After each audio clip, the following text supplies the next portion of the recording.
pessoal da internet, tá?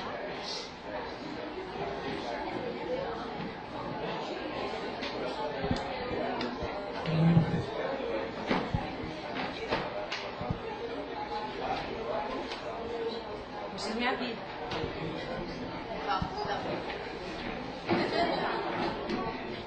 Pessoal, vou falar aqui uns recados para o pessoal, tanto da internet, para os teletertulianos, como para os tertulianos. Então, assim, eu queria fazer um pedido de ajuda.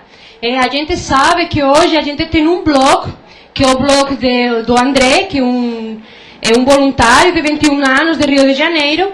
O André tem o blog que vocês podem ver aqui, blog tertulias, blogspot.com. E esse blog está fazendo um serviço muito bom, todo mundo está gostando muito, porque o André fica direito conectado na tertúlia. O André anota todas as palavras do professor Valdo, as palavras da Laura, da Flávia, do Loshi, de todos vocês quando perguntam. E ele, além disso, ele está gravando em áudio as tertúlias. Então, o pessoal não só lê as tertúlias, sino que a pessoa pode baixar o arquivo que ele grava em áudio. Mas o que está acontecendo? Além disso, ele recebe muito e-mail. A maioria dos e-mails são do pessoal falando: nossa, como está ficando bom poder ver a tertúlia desde o Japão, desde a Alemanha, desde a Austrália. Tem uma pessoa que enviou um e-mail desde a Austrália, que mesmo com 14 horas de diferença, ela consegue baixar o arquivo e assistir tertúlia. Então, o trabalho que o André está fazendo é um trabalho muito importante e muito bom. Só que tem que ficar claro aqui para todo mundo que é um trabalho assim, pessoal. Ele que tomou a iniciativa de fazer, mas ele não tem nenhuma obrigação de colocar essas tertúlias todo dia. Até porque às vezes ele não dá conta, ele é estudante de medicina e também precisa do tempo dele para fazer as coisas. Então o André está precisando de ajuda. Ele está precisando de ajuda para poder manter o blog. Ele precisa de pessoas que gravem em áudio as tertúlias. Então a pessoa pode entrar em contato com ele através do e-mail dele que aparece no blog. Ele vai explicar direitinho como é que a pessoa pode fazer isso. Ele falou que o ideal seria umas 10 pessoas fazer essa gravação, porque às vezes dá contrafluxo, um não consegue gravar, ou cai a internet, todas aquelas coisas da internet, certo? Então, assim, a minha chamada é uma chamada de ajuda para poder manter o blog do André. Pedimos muita paciência para as pessoas e também para compreender que é um blog pessoal. Ele não tem nenhuma obrigação de manter. A gente tem no e-mail tertulias.cae.org, né, @cae.org, onde a gente está recebendo as perguntas para o professor Valdo. Além das perguntas para o professor Valdo, também estão chegando muitos pedidos. Tipo assim, a gente gostaria de ter o verbete, igual que você sair na tertúlia. A gente está tentando fazer isso o antes possível. Em breve vocês vão poder ter os verbetes. Mas pedimos paciência também, porque a gente está em fase de teste. Né? Ainda está em fase de teste. A gente está tentando formar uma equipe para todo mundo ter os verbetes, a internet melhorar a qualidade. Mas tudo de pouco a pouco, certo? Então todos vocês estão convidados a continuar enviando e-mails. Às vezes nem sempre vai dar para responder todos, a gente sempre vai priorizar aqueles e-mails de perguntas para o professor Valdo aqui durante a tertúlia. Tá certo? Qualquer coisa a gente está à disposição. Muito obrigada.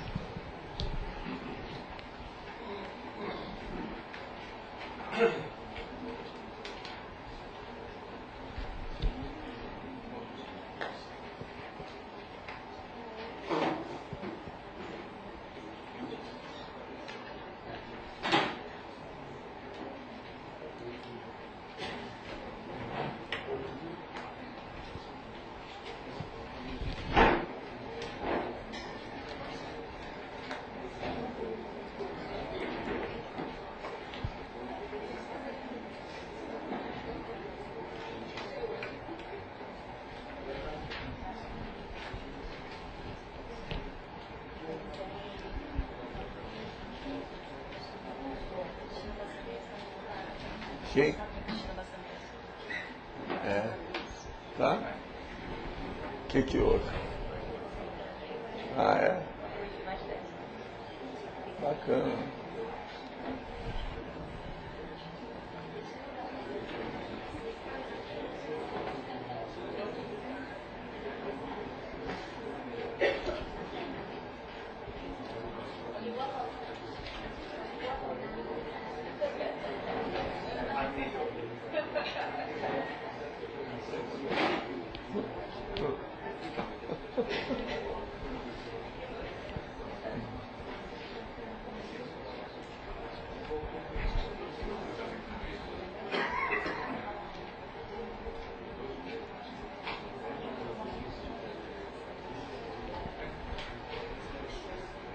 Tem gente que está se escondendo da filmadora.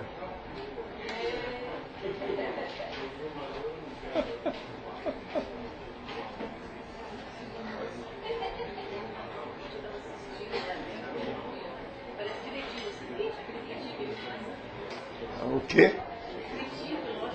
Ah, aparece? Ela falou. Ela falou.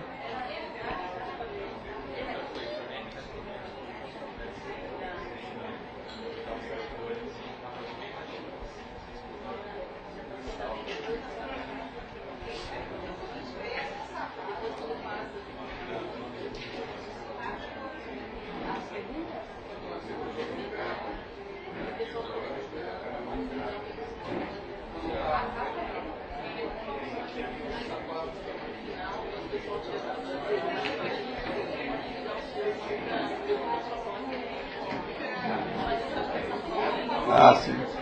Mas às vezes eu ainda preciso de falar. Às vezes é preciso de falar. Eu só corto quando é no final. Escuta, você bate aí para nós? É Sandra? Bate aí para nós?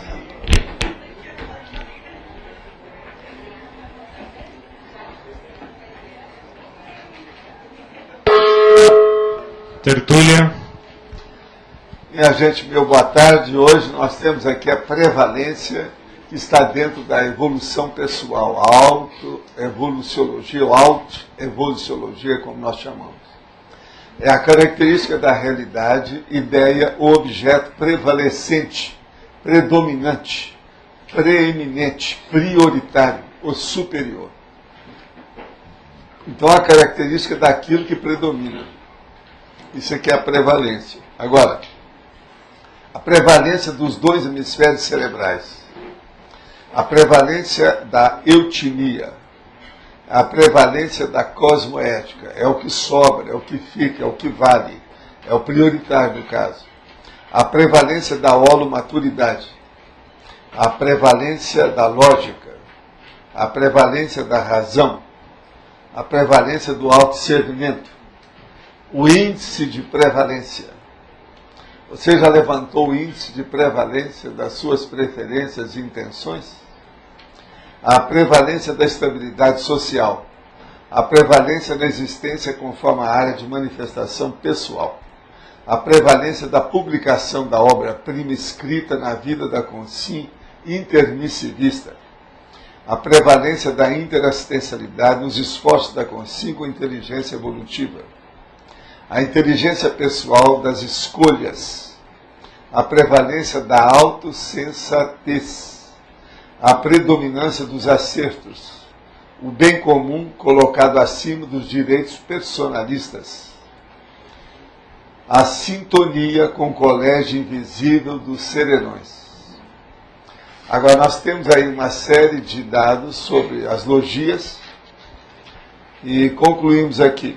Há prevalências na vida de toda a personalidade. Ponto.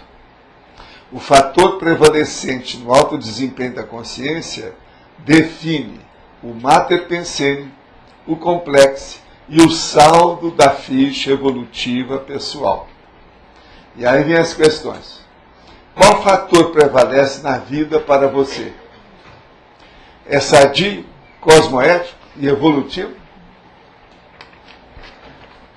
Eu só sei que esse verbete é Pílulas de Vida do Dr. Ross. Pequenina, mas resolve. Ele é até pequeno, ele está com 26, que é o teto, que o teto mínimo é 25, e ele está com 2 máximos, que são fáceis de aumentar. Se a Rosa estivesse aqui, eu ia falar com ela. Pode aumentar aí a sinônimo, hein? Pois é, sinônimo e antônimo.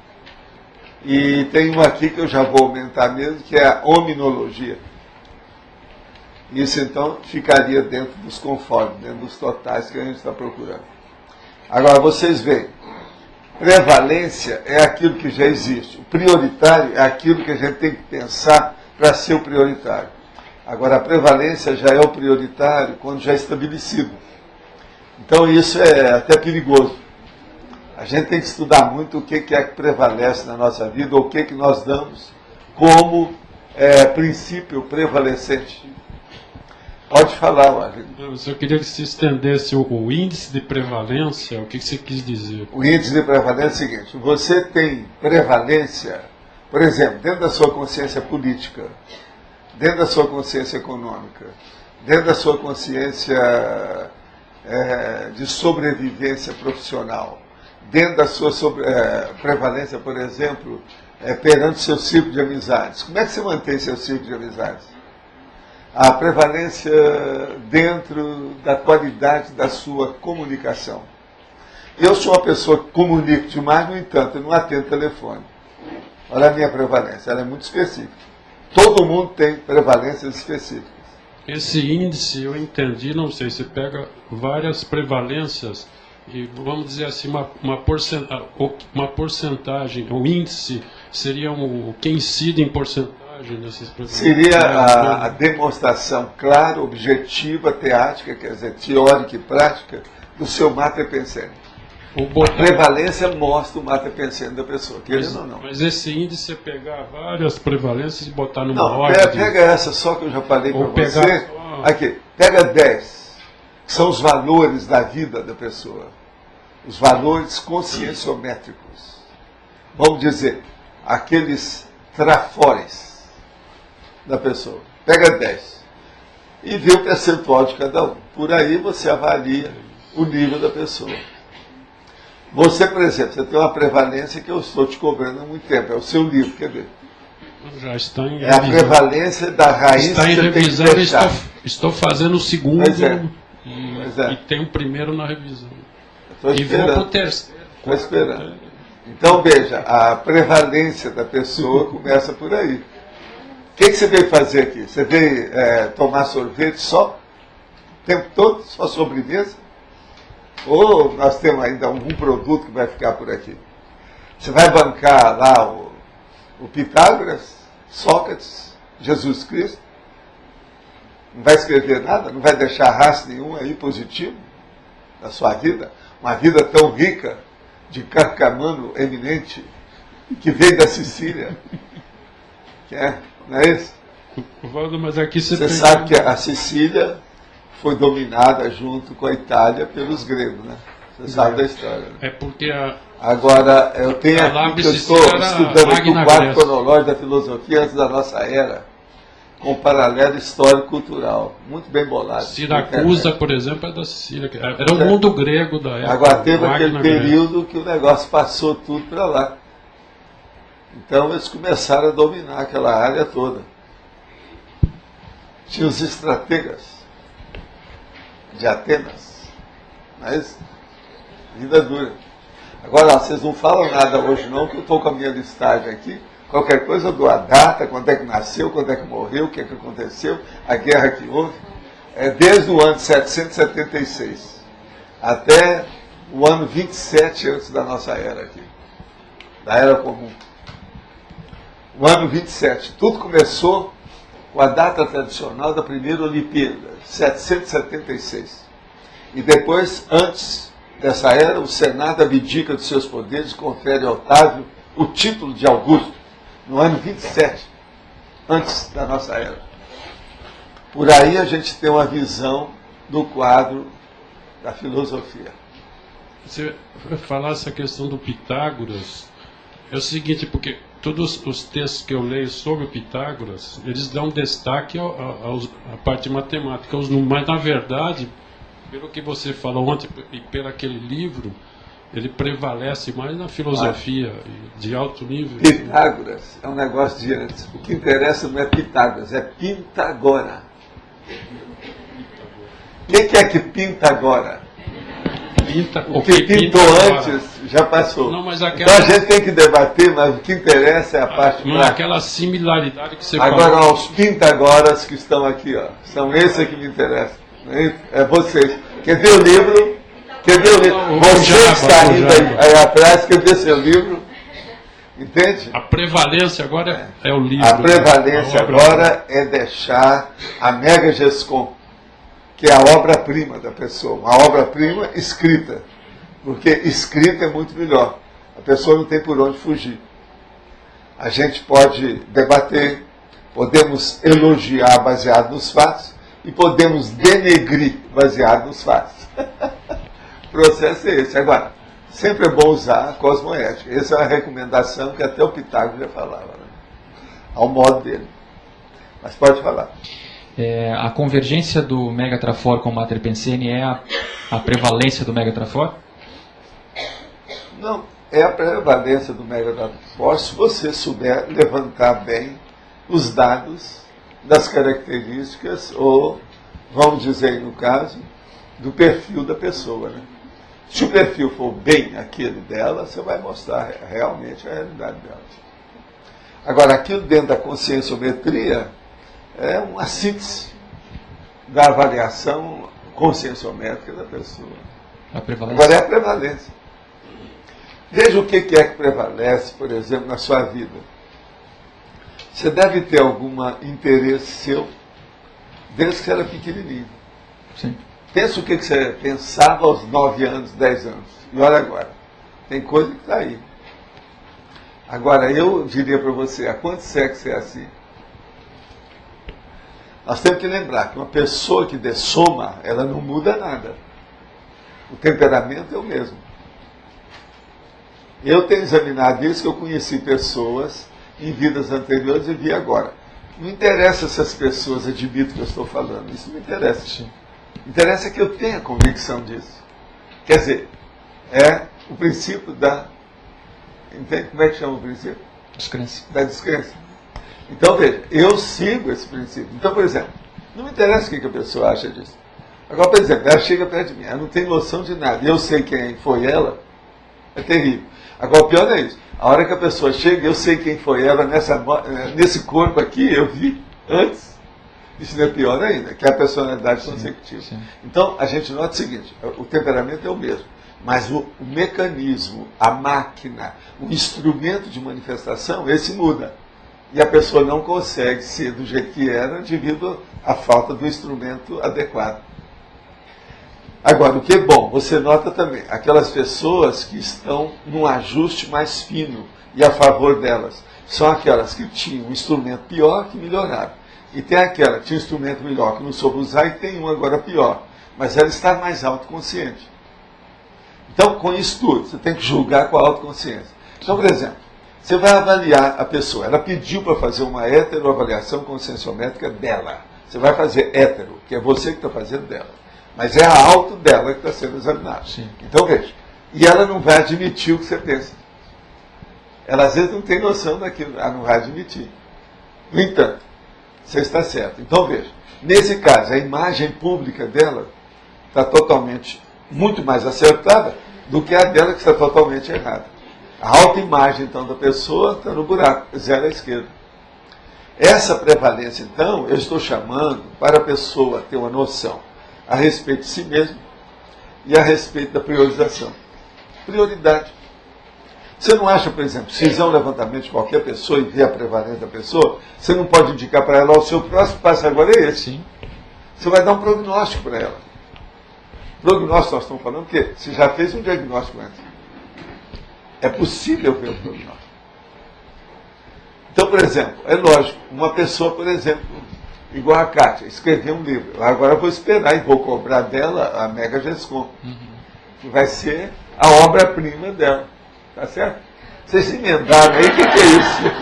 Quem que é outro seminário? Isso é frio, é isso? Só a prevalência na infância ela é muito séria com relação às vidas anteriores ou até mesmo ao curso intermissivo. E essa observação...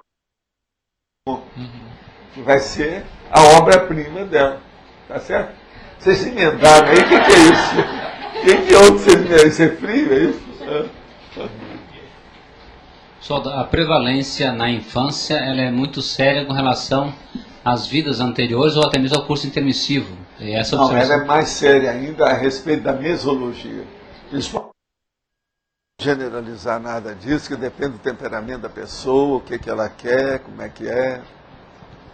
Eu recomendo aqui para a maioria das pessoas que trabalham na área da saúde, que a pessoa sim é obrigada a acertar de algum modo, nem que seja uns 5%.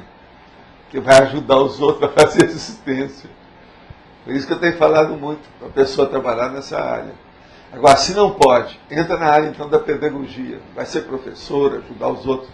Através do esclarecimento também ajuda, né? É um tipo de... Agora, deixar outras profissões tem demais, mas deixa para os outros. Quem gosta disso. E outra coisa, pegar a profissão que seja mais intelectual e menos cerebelar. Isso às vezes é importante. Entendeu? Você sabe, você pode pegar uma profissão, você pode ser cortical ou pode ser cerebelar. Você pode ser intelectual ou pode ser operário braçal. Depende do que você vai fazer. A medicina hoje, então, está bem clara. Você vê quem são os médicos que são operários e quem são os médicos que são intelectuais. Você vê direitinho. As especialidades classificam, demarcam a pessoa. E assim é tudo. Jornalismo, a mesma coisa. A internet já voltou. Então, ó, sorria que você está sendo filmado, tá certo? Não pode roubar nada, porque eles estão vendo. Tá vendo? Professor, olha só, é porque nesse caso, no meu caso, por exemplo, eu estou estudando psicologia. Sim. E ao mesmo tempo eu tenho um pendor para a área da linguagem. E eu não estou vendo... É a mesma coisa. Na minha terra é a mesma coisa. Como é que eu posso... Psicologia e linguagem é comunicação. Psicologia da comunicação. Psicologia. Você pode entrar, então, naquela psicologia hoje que é considerada mais avançadinha. Qual que é? Você sabe? Cognitiva. Entra nessa. Isso é um processo de comunicação de alto nível. Pensa por aí. Junta a fome com a vontade de comer. Tá certo? O nascimento de gêmeos demonstra algum grau de interprisão entre as duas consciências que nasceram juntas? Olha, interprisão seria uma palavra forte. Vamos usar a palavra afinidade, empatia. Que às vezes é a maioria interprisão mesmo, mas né, vamos ser bonzinhos, né, vamos ajudar de modo geral, não é isso? E viva os gêmeos. E as consequências dentro na mulher então que está tendo esses gêmeos podem ser maiores, professor Walter? Às vezes sim. Agora, às vezes é o que ajuda. Por exemplo, tem duas consciências que estão lutando entre si e lutando contra aquela pessoa que é a mãe atual. Então, o que vai ser a futura mamã, futuro mamã, entende? Ela está querendo ser a mãe, mas só vai nascer um. Então eles brigam entre eles. Aí vem um. O outro começa a sediar a mãe e o filho. Agora, a hora que nascem os dois, eles brigam entre eles, melhora, né? Acaba segurando a barra, porque um depende do outro. Então a gemelidade, às vezes, ela mascara a desavença. A desavença interna. Agora, sempre tem um trio. E quase sempre é um quarteto. Que entra o pai nessa história também. Tá certo? Isso tudo a gente tem que considerar, no caso. É importante, não pode descartar. Entende? Tem lógica isso para você? Pensa bem. Professor Valdo. Aonde está? Aqui. O psicólogo da Conscienciologia, ao atender para sobrevivência, ele não usa um pouco o parapsiquismo dele? Não tem como ele não usar? Um pouco. Um pouco. Um pouco todo mundo usa, em qualquer coisa. Tá. É o mínimo, um percentual insignificante. Agora estou falando assim, por exemplo, meu caso. Eu me dedicar a usar a parasemiologia do jeito que eu uso, é um esbregue, né? Como é que é? Vem a pessoa, já sei até antes de chegar o que acontece, já teve caso meu, horrível. Agora eu vou cobrar para uma coisa dessa? Eu tinha que cobrar a minha parte de locutor. Entendeu? Locutor é menor do que o cara que escreveu o drama. Tá certo? E eu sou um locutor pobre. Entendeu? Nesses casos. Mas não posso cobrar isso. Na estrangeirismologia, poderia ser colocado ali top of mind também? que você quer pôr? Top of mind. Top of mind. Está na... É que eu sou... Pode, mas aqui a open mind já dá, né? Está escrito aqui, ó, open mind. Tem que ser Pô, open top. mind para chegar no top of mind. Você está querendo, mano. Não precisa. Você, Ok, vamos a... eu estou vendo que o Jarvis aí, antes de você ir embora, se você ficar aí até o final, eu quero conversar uma coisinha com você. Outra questão, o orientador evolutivo, ele é como um especialista em prevalência, ele é a prevalência, a identificação da prevalência Ele nele. põe o dedo onde dói, na ferida. Ele vê tudo. Então é prevalência, ele vê o prioritário de todo mundo. Agora o negócio é diagnóstico e prognóstico. Ele é especialista nisso. É a grande... Ele é que deu o diagnóstico. A hora que você foi fazer o curso, não, esse aí vai ser bom, porque vai participar do trio Parada Dura. O grande serviço que ele vai prestar. Então, ele já viu. Mas esse é o... Há quantos anos? Quantas décadas? Ele tinha previsto. Vai tentar sair agora. Não, o problema é assim, vamos ver o fruto. O que é que ele... Né? Agora, é que tem cara assim que são muito habilidosos, né? Eu, por exemplo, acho que o Arlindo já trouxe um livro escrito antes dele nascer. Estava escondido. Sabe como é que é? Ele vai lá e põe fora o negócio. Mas, olha, de modo geral, é mais ou menos isso. Você entendeu, né? É por aí. Paulo, Sim. você estava comentando da parasemiologia, dos diagnósticos que você faz. Tem como você dividir, ou vamos dizer assim... dividir a atuação que você faz animicamente e parapsiquicamente com a ajuda do amparador, ou sempre é tudo muito junto? Você quer falar do ponto de vista geral ou do ponto de vista específico? Do ponto de vista específico é impossível. Sim. Do ponto de vista geral, sim. Específico, eu estou falando, por exemplo, chega uma pessoa, você tem que saber aquilo em 5 minutos. Ah, tá. É impossível você saber o que é seu, o que é do outro, não interessa. Porque Vai ali. eu coloco, eu mato mosquito com bomba atômica. Sim. Eu ponho tudo que eu posso. Tá. Tudo que eu tenho. Tudo aquilo que eu agarrei, tudo que eu... Entendeu? Uhum. Então isso é o... Agora, com o tempo, sim, você pode fazer. Vai com Se o calma. negócio é escalonado, com calma, aí você pode fazer a separação, distinguir, fazer o discernimento, Sim, colocar cada coisa no seu lugar. entendi. Agora, por exemplo, chega num certo ponto que há uma interfusão entre você e o amparador. Se o amparador de função, ele é constante com você. E se você manteve essa constância. Entendi. Então, isso há uma interfusão que é difícil você destacar. É igualzinho, por exemplo, o problema da psicofonia. Pode haver um negócio de uma tal maneira, no meu caso com a EM era isso. Entendeu? Lá pelas tantas o povo confundiu o que é seu, o que não é. Entendi. Agora, existe processo desse mais sério, tá? Como assim? Por exemplo, eu vou lembrar uma coisa aqui muito grave e séria com vocês. Vocês já viram falar muito do Congresso Subtilis. Sim. Subtilis. E tem um processo de íncubo e súcubo, que hoje isso é uma lenda, eles acham opção de coisa. Mas isso tudo você sabe. Se for apurar, isso tudo é real. Essas coisas todas acontecem, que é o processo de assédio. Isso aí é um aspecto patológico, tá certo?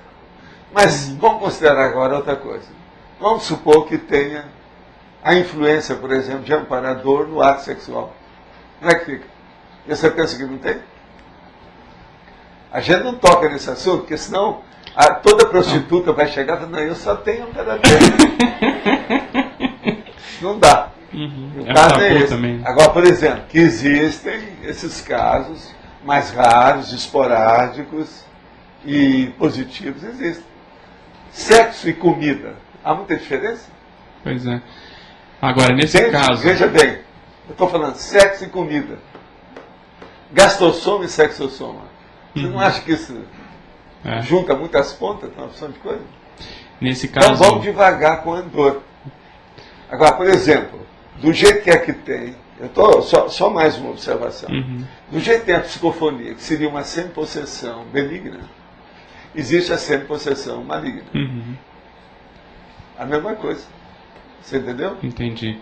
Esse processo do ato sexual, quando eles entram para fazer isso, é para fazer assistência com aquela energia para fora? Eu já contei aqui o caso, que isso aí foi um caso que a pessoa melhorou demais, chamou a atenção e me deu até problema depois. porque eu não podia contar os detalhes todos, e as pessoas queriam saber qual foi o milagre que foi feito. Mas o caso é o seguinte, o cara ia casar. Na hora que ele ia casar, uma moça muito inteligente, bonita, esplendorosa, sexy, está entendendo? Minas Gerais, você sabe que não é fácil, a mentalidade, o processo todo. E já na fase do noivado, a dona morre. Aí o cara ficou chupando todos os dedos, com aquela situação, uma dor de cotovelo terrível, uma força absoluta. Aí tem uma moça e várias moças, que o rapaz era muito bom, uma pessoa muito inteligente, bem situado na vida. Enfim, em Minas Gerais, era um bom partido para o melhor negócio do casamento. Então, todo mundo atrás dele. Aí pinta uma moça, eu vejo que a moça era boa, aí eu viro para ele e falo assim, vem cá, vocês vão ter sexo antes do casamento? Ele falou assim, sim. Então eu vou te dar uma dica. Você vai pensar na noiva que morreu na hora que você estiver com ela na cama. E ela vai ajudar você, porque ela vai entregar você para outra, vai fazer a apresentação do assunto. E aí você não tem jeito, você vai ficar vendido de uma tal maneira e você vai sentir a presença das energias dela no caso. Porque eu falo assim, não, mas eu não me interesso por mulher desde que ela morreu. Eu não quero saber disso. Você sabe que tem esses casos.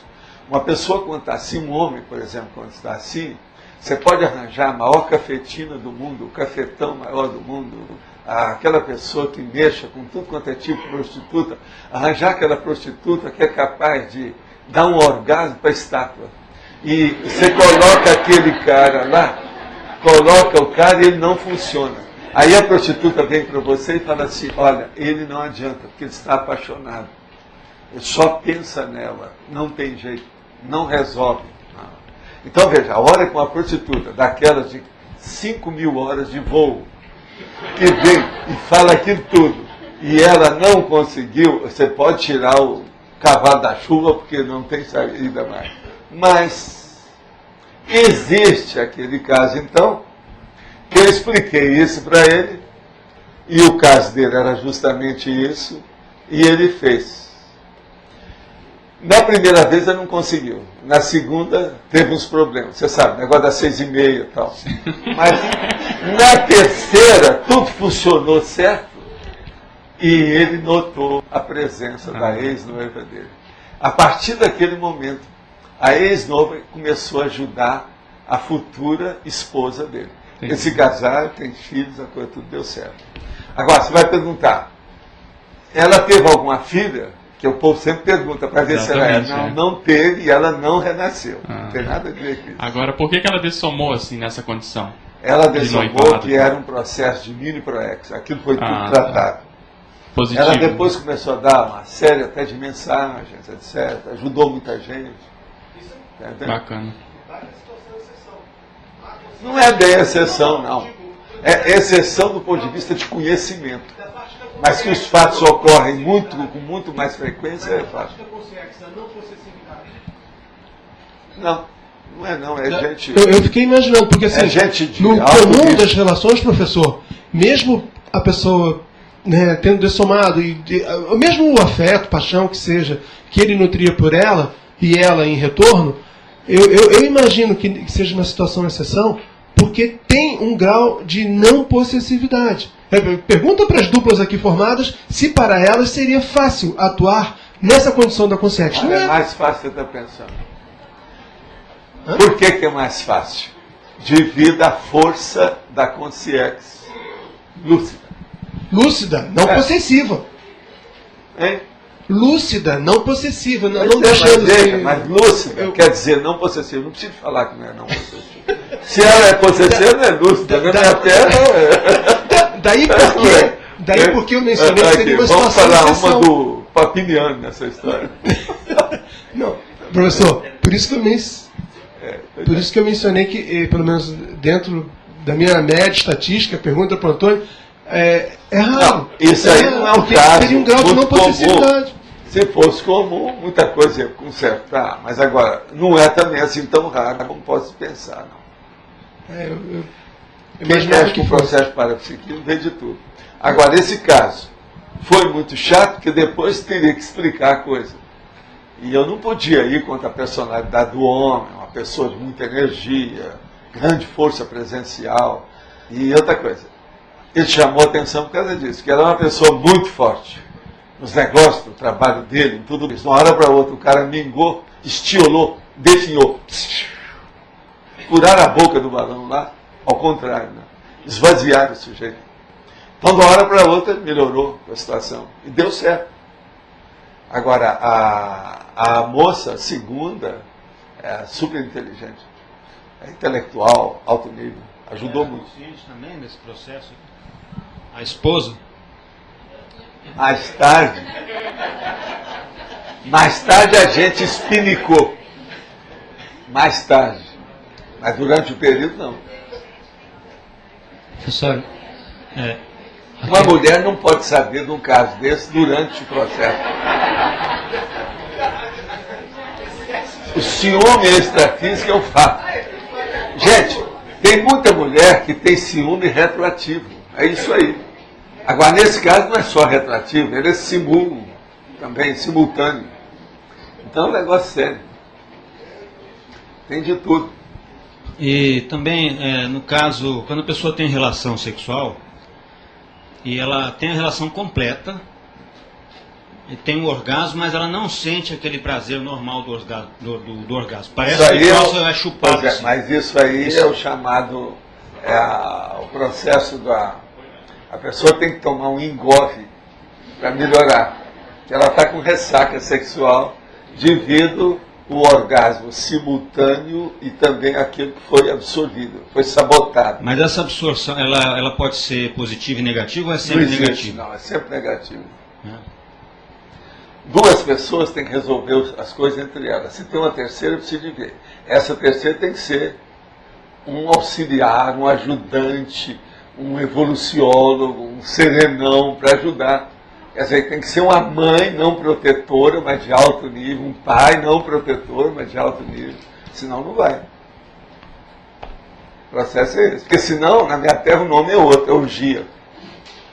É outra coisa. Isso aí já é sério. Mas... Tem professora Cadélio, tem um filme interessante que é o No Te Mueras, assim, de Cine Adão de Vaz, que tem um episódio em que acontece isso. Então, eu não tinha entendido muito bem aquele episódio, né? Porque a consex, ela chega a acoplar com a esposa lá para o rapaz começar a gostar da esposa também, né? Então, achei interessante que explicou mais claramente esse episódio. Mas eles ajudam muito isso. Agora, eles ajudam porque, às vezes, se a consciência é boa e ela precisa de ajudar, é para ela se ver livre do assunto, que ela tem que seguir o destino dela e fica presa com alguma coisa que aconteceu. E às vezes ela não tem uma culpa séria dentro daquilo. Aquilo estava mais ou menos programado. O que vai fazer?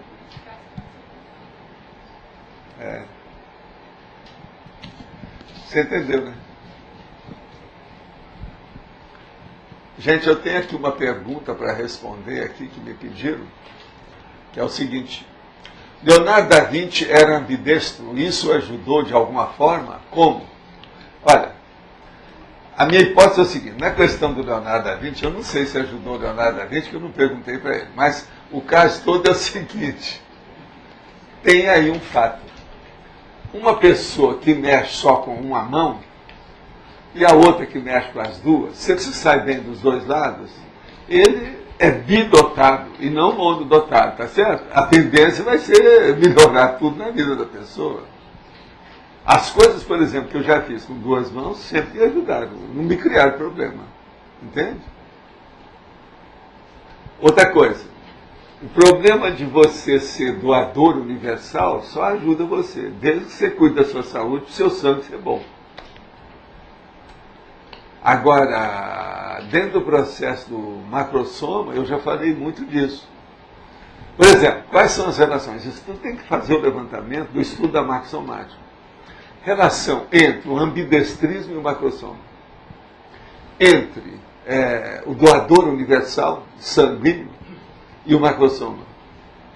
Entre o parapsiquismo e o macrosoma. Entre o paramicrochip e o macrosoma. E por aí vai, tem uma opção de coisa que tem que ser estudada.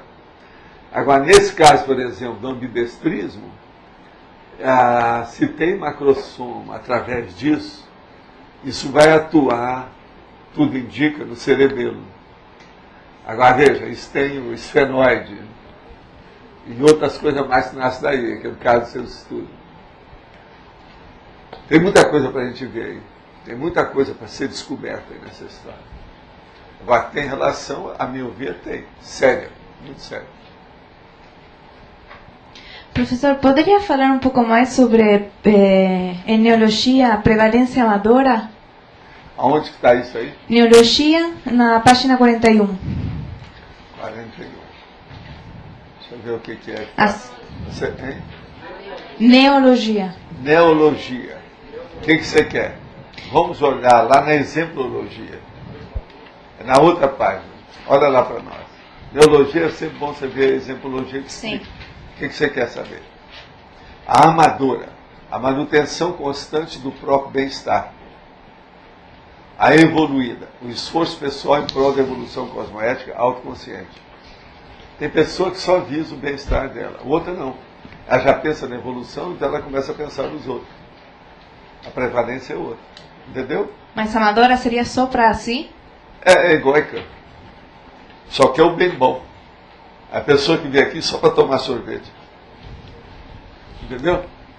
É estar de eternas férias. Sombra e água fresca. Dolce far niente. Ela é hedonista. Tá? Não é epicura, ela é hedonista. Tá certo, Arlindo? Correto. Ela aí falou, correto. De modo que vamos correr dessa pessoa. Tá? Bem correto, é isso que ele falou. Né? Mas vocês então entendem nessa questão, por exemplo, aí, se a pessoa tem um ambidestrismo, isso pode ajudá-la, mais do que prejudicá-la. É aquilo do quod abundat non nocet, aquilo que ultrapassa, desde que seja sadio, não vai fazer mal. Não pode ter um excesso absoluto. Esse excesso absoluto, ele sempre prejudica. O excesso absoluto é sempre prejudicial, mesmo quando é uma coisa boa. Por exemplo, muitos de vocês já erraram muito porque estão numa fartura danada. Se tivesse um pouquinho mais de pressão, talvez fosse melhor. Agora, tudo é carro dramático. Entende? Carro e dramático. Valdo, eu queria que você analisasse desse exemplo. Você tem uma prevalência mater e outras prevalências em volta dela. Sim. Dá para dar um exemplo? Uma prevalência que mata é o belicismo, por exemplo. A tendência da pessoa para o processo do belicismo. Você vai falar com ela e fala assim, não, eu sou da justiça. E às vezes ela é mesmo, é da justiça. Mas ficou só na prevalência da justiça, a pessoa está perdida. De vez em quando ela tem que usar uma certa misericórdia, porque nós somos animais imperfeitos. A gente não pode ter qualquer prevalência divina ou de Deus. Isso é só o Papa que tem essa veleidade, essa loucura. É o Papa, o príncipe, a rainha, o rei. Eles acham que são os tais. E também o capo de tutti capo da máquina, ele acha que é o tal. Eu digo aqui no nosso caso, aqui, né, cumprindo o curso intermissivo, né, cumprindo a PROEC do curso intermissivo. Você tem uma prevalência maior, mater, e outras, por exemplo, você está escrevendo verbetes, tem que ter outras prevalências da prevalência. Ou eu tenho uma série de livro, prevalências, né? A minha prevalência maior atualmente é combater certos trafalhos meus que são muito empedernidos, muito recalcitrantes. Essa é uma prevalência que eu tenho. Para isso eu anoto no papel as coisas que eu tenho que fazer. E eu ponho desde as mínimas coisas. Por exemplo, não posso estar comendo certa sobremesa que eu sempre quis. Na minha idade é um monte de coisa que você tem que fazer assim. E isso é um esforço. Você está habituado aí há 60 anos a ter um hábito. De uma hora para outra você tem que mudar aquilo. É um choque. Agora, o problema é você minimizar. Não, é a raposa para as uvas. Ah, tão podre. É uma saída. Entende? Às vezes é o que minimiza. Então, você tem que fazer o meia-culpa e fazer também o exame de contrição. Contrição. É que é o pior ainda. Exame de contrição. É isso? Pois é, era obrigatório profissionalmente para você, não é isso? Sim. Exame de contrição. Não é fácil. Agora, tem gente que está fazendo o exame de contração. Mas fala, Ivanildo. É sobre a parasemiologia, que você disse que tem momentos que não é possível identificar o que é do extrafísico, o que é seu. É muito rápido, aquilo é relampagueante. Quando entra no nível da autoconsciencialidade funcionante, ela predominando, tudo é muito rápido. Então, você não vai pensar o que é, nem nada. Depois que passa, tem que ver o que sobrou. Eu gostaria Porque de saber... tem que ajudar aquela pessoa, assistência tem que ser feita. Na produção de um livro, na escrita de um livro, isso pode ocorrer também ou não? Pode, mas é que o livro é mais cadenciado, tem tempo, a coisa vai no slow motion, né? Devagar, quase parando, né? O que está acontecendo aí com muita gente. Então, como é que é? Tem parado, quase andando. Não, que acontece com outros. Mas eu quero saber assim, quando a pessoa está naquela linha de produção, captação de ideias originais, contato com a central da ela não deve parar e deve abrir o campo, abrir o caminho, abertindo consciencial, para que ela tenha isso em reação em cadeia. É o Cipriani. Mas aí, no caso do livro, a pessoa sempre sabe o que é dela, o que é do amparador, o que é do extrafísico não, ou não? Às vezes uma coisa ou outra só, não tudo, é difícil. Porque eu tenho um problema também das fontes, né? Ela estudou isso em qual fonte? O professor que ensinou para ela, o autor que ela gosta demais do livro, aquela bibliografia que ela tem baseada na biblioteca dela, isso tudo influi. Né? E a doação de direitos autorais tem relação com essa questão do extrafísico, que tem ideias do extrafísico também? A relação de direitos autorais é a pessoa large. Isso aí já tem relação com a base do mater pensando da pessoa. Não tem Se ela doa aquilo e não fica chupando o dedo, ela não reclama. Porque você sabe, doar é uma coisa que você doa sem fazer qualquer observação. Se a pessoa fez uma coisa, ela não está doando. Ela está entregando que não está com jeito, não está podendo carregar. É aquele negócio que eu falo. Então, aí muda tudo. Agora, eu pedi para a Mabel, para ver a etimologia de mega doação. Essa ainda não tem, não. A mega doação é baseada nisso. Eu dou 10 exemplos de mega doação. Uma delas é o processo, a doação dos copyrights, ou seja, direitos autorais, que hoje eles gostam de falar, são os direitos patrimoniais intelectuais da pessoa. Isso é muito sério. E eu recomendo sempre que a pessoa, na questão do livro, dê edição por edição, e não dê definitivo em nada. Tá certo? Só depois. Se ela chegar na certa idade, ela pode doar aquilo definitivamente para um editor, uma coisa. Vai ficar para as próximas. Mas às vezes é bom edição por edição. Eu tenho experiência disso. Valdo, a ambidestralidade afeta a intelectualidade da pessoa, além do cerebelo? Afeta tudo.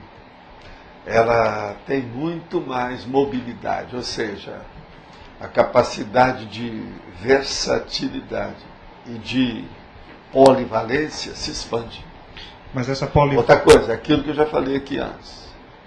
Generalismo, cosmovisão, atacadismo consciencial, ela é plurívoca, multifacetada. Mas não é cerebelar? Como é que entra na parte cerebral? A cerebelar entra pelo seguinte, você está pensando uma coisa muito boa aqui, chega aqui embaixo, não tem nada funcionando. É o cerebelo, ele trava tudo, como é que faz? O cerebelo, para muita gente, é o mega assediador. Olha a turma do jiu-jitsu, tudo tem cerebelo, são dominados pelo cerebelo. E outra coisa, pega bem lá aquela família Gracie, que fala muito a favor deles. Aí o velho Gracie lá, que é o patriarca, falou, uma pessoa para praticar o jiu-jitsu, que é bom que ela não seja muito inteligente. Eles mesmos aprendem. Por aí você vê. Então, por exemplo, tem aquele cara lá em Copacabana que virou para mim e falou assim: eu sou um pitbull. Assim, ó, até que você parece mesmo, está faltando um rabo.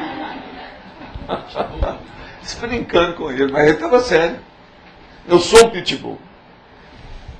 Eu sei de ver a posição. Eles parecem todos uns robôs, né? É aquele negócio das articulações daqueles robôs que tem das crianças.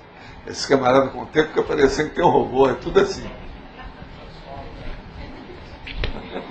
Seria o legítimo pitburro, né? É, pitburro. É. Professor, quais são os principais fatores ou trafares que podem atrapalhar uma prevalência positiva nessa vida intrafísica? O que mais atrapalharia? Tudo é o processo dependendo do egocentrismo do adulto. Aquele egocentrismo infantil que é normal, que é o da sobrevivência, é o processo da pessoa permanecer defendendo a vida do corpo, que permanece depois na adultidade de uma maneira egocêntrica total. Isso aí prejudica tudo. Aí é que vem a usura, que é a avareza, entende? E as dependências disso, tudo mais. Processo de inveja, o orgulho muito acendrado, muito forte. Outra coisa, a centralização de tudo na pessoa, entende? Pode ser um resquício da liderança mal trabalhada também em vidas passadas. Né? Essa liderança mal trabalhada é que leva a pessoa para a autocracia, o totalitarismo, a ditadura. Vamos estudar a ditadurologia, que eu já escrevi sobre isso. Processo sério. Olha aí o Fidel Castro. É um exemplo, um mau exemplo da situação. O homem tem uma força presencial muito forte. Ele empalmou e tapiou esse povo todo, quase 50 anos. Tanto a população de Cuba como o povo de fora. Um país que hoje, com todas as coisas que todo mundo evoluiu, está com 11 milhões de habitantes só. É uma ilha. E outra coisa, uma parte da ilha, os inimigos deles é que tomam conta. É Guantánamo, tudo lá dentro. Como é que é possível? Então veja, aquilo é apenas uma edícula dentro da casa dos americanos. No fundo do quintal, arranjaram Cuba. No entanto, lá tem mais força e conversa de igual para igual com a Casa Grande e a Senzala. Entendeu? Porque lá o Bush é a Casa Grande, né? Ele seria a Senzala lá para o Bush. No entanto, ele às vezes tem mais força. A Senzala fala mais alto que o senhor, o amo da Casa Grande. Agora então você veja, isso o que é? É aquele egão violento, enorme. E outra coisa, tapiação de tudo quanto é jeito. Começou que eles mataram, eu lembro quando saiu os negócios lá, saiu a notícia, o paredão, de um dia para outro, parece que por 3 dias morreram 3 mil pessoas de cara, assim. Eles mataram. E tudo, aquilo era uma vitória para eles, tanta morte. E agora eles querem lustrar isso como uma coisa positiva, cheia de coisa, não tem nada. O negócio tudo é sério. Então veja, essa tendência dele. Outra coisa, ele falou que está deixando a situação, não deixou nada, está lá. Colocou o irmão e está lá. Ele virou eminência parda. O Fidel Castro hoje é eminência parda de Cuba. É eminência parda. Agora então, por aí você vê o que é. Agora, ditadura, é uma coisa boa de ver. E tem aquele Il lá, né, da Coreia do Norte. Vale a pena ver o Il. Não é o Il nosso, não, tá? Não é o Il, não. É o outro. Ele é só Il. Survaldo, qual a base da ansiedade? Como é que é? A base da ansiedade. Tem a relação base com a da autoritarismo? ansiedade é o destrambelho do processo emocional da pessoa que não está satisfeita consigo mesma. Então ela arranja alguma coisa, porque ela não está satisfeita. Ela não para assentar a poeira nunca. Então a poeira está sempre levantada. Então dá essa ansiedade. Agora, tudo isso indica uma carência não satisfeita. Então ela é sedenta, está sempre com sede. Ela é faminta, está sempre com fome. nunca está satisfeita com nada. Então tinha que acalmar. Isso aí, você sabe, há muita coisa que deve ter levado a pessoa para chegar nisso. Uma opção de trauma, aquilo que ficou mal acabado, entendeu? Às vezes um processo de uma paixão mal resolvida, um processo emocional, uma tendência, uma frustração, uma perseguição, uma pressão, opressão, coação, tudo isso leva. Está entendendo?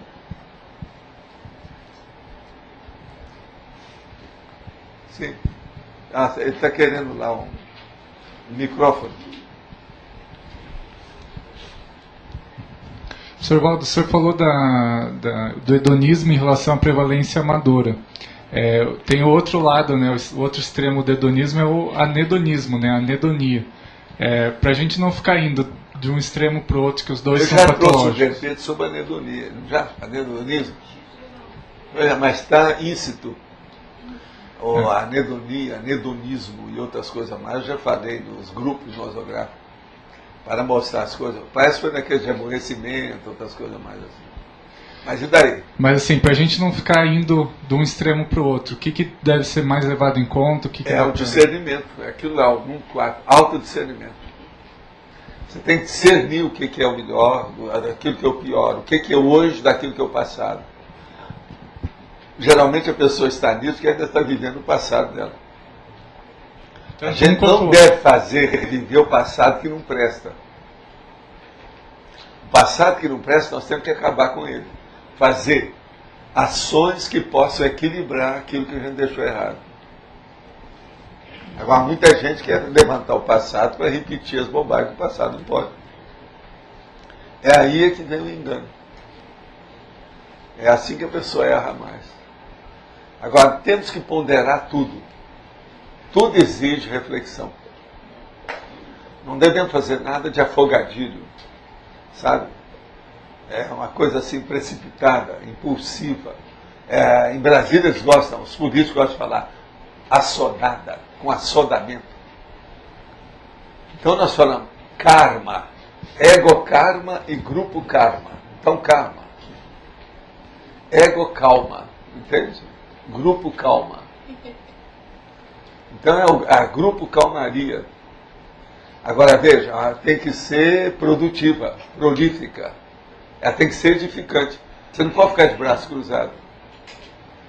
O hedonismo, de modo geral, é uma espécie de dolce far niente, é o braço cruzado.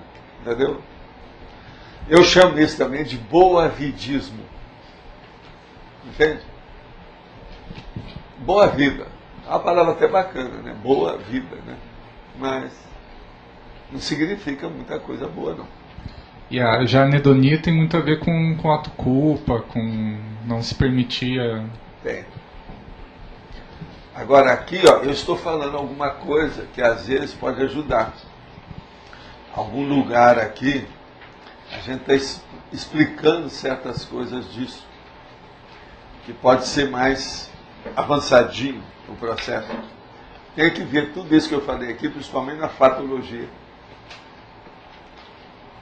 Agora, chega ao índice da prevalência. Vê se ele é positivo ou se é negativo. Como é que está a situação?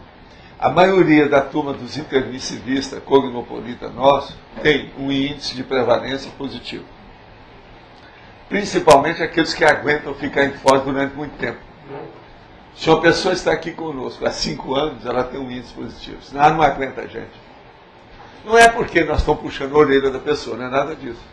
Por causa do holopensene que tem aqui. Por quê? Ela não pode viver aqui e se sentir um corpo estranho. Ela tem que viver bem acondicionada ao holopensene. Como o holopensene nosso, a tendência dele é sempre para cima, é proativo para a evolução, essa pessoa tem que ser assim, porque senão ela não aguenta ficar aí 5 anos. Não tem lógica? E vocês notam que é isso. Você está aqui há quantos anos?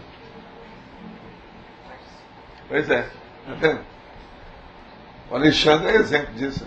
Esse é mais tranquilo, está com a vida mais ou menos assentada. Ele é um exemplo disso. Outra coisa. Inverte. Não é isso? Index.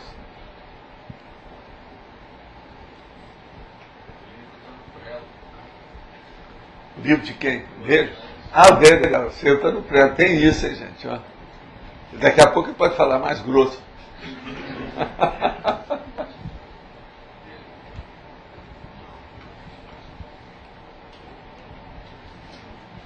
Quem é que é o microfone?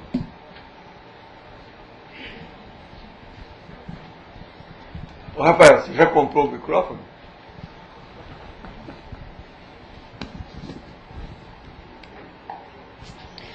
Se tiver alguma das nossas empresas, não tem 50 empresas nossas aí, se tem algum que vende microfone.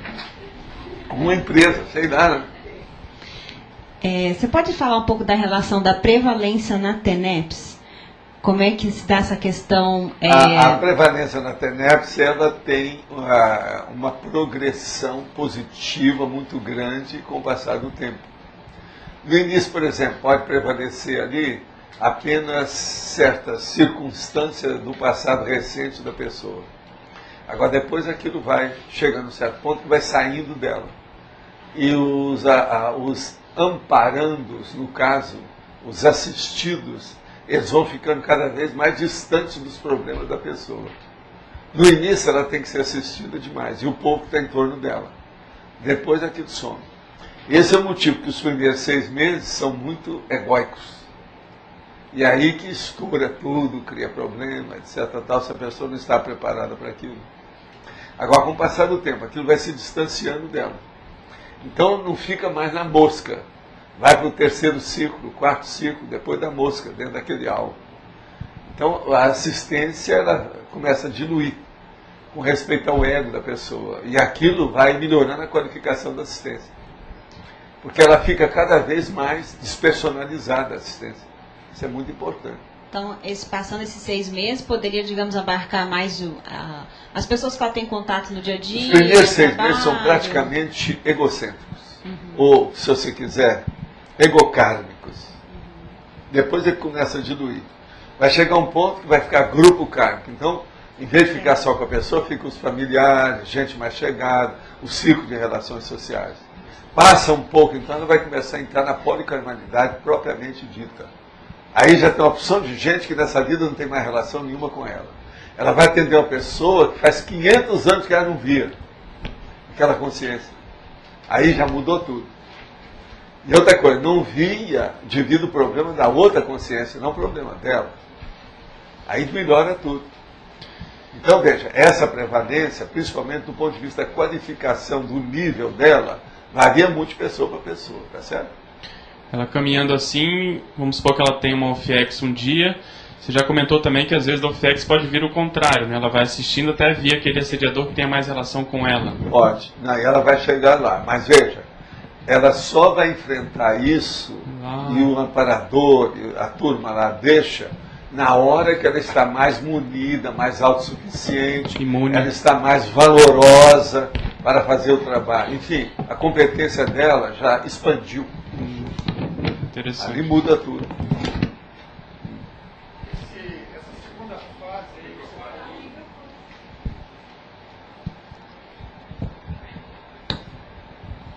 Essa segunda fase que você falou, depois dos 6 meses, isso tem uma média também de duração? Não, varia, né, de pessoa para pessoa. Os 6 meses a gente ainda pode caracterizar assim, porque pode generalizar. Mas a segunda não, depende, varia. Por exemplo, tem gente que tem uma família de 3 elementos, tem outra que tem uma família de 100 elementos. E é lógico, se a pessoa está mexendo, outra coisa. Tem pessoa que mora numa casa, só ela e o companheiro ou a companheira. Tem outros que moram numa casa e tem 22 pessoas, como é que faz? Fazer TENEPS ali?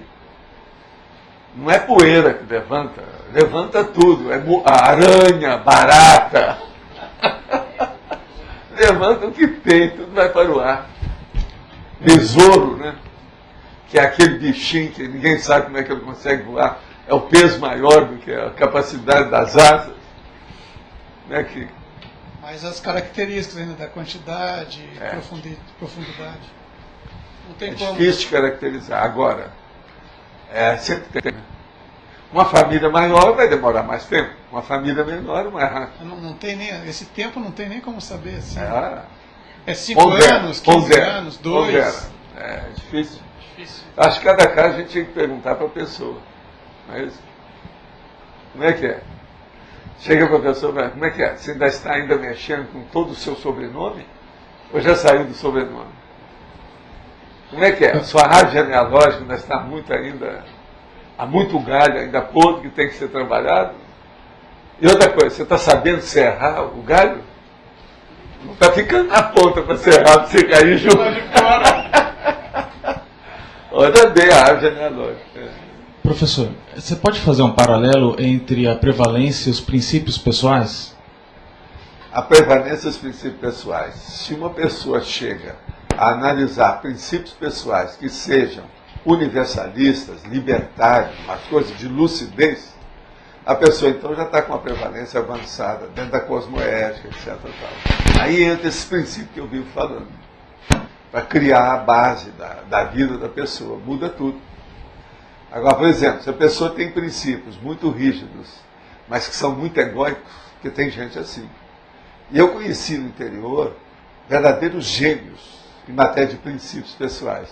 Mas o cara, às vezes, ele era super usurário, avarento. Tinha uma avarícia total dentro daquilo que ele fazia. Então, veja, mas tinha princípios rígidos. Ele era justo nas coisas, era honesto em tudo que ele fazia. Mas só isso não adianta. Né? É uma prevalência, vamos dizer, virou uma máquina humana. Isso aí só não resolve.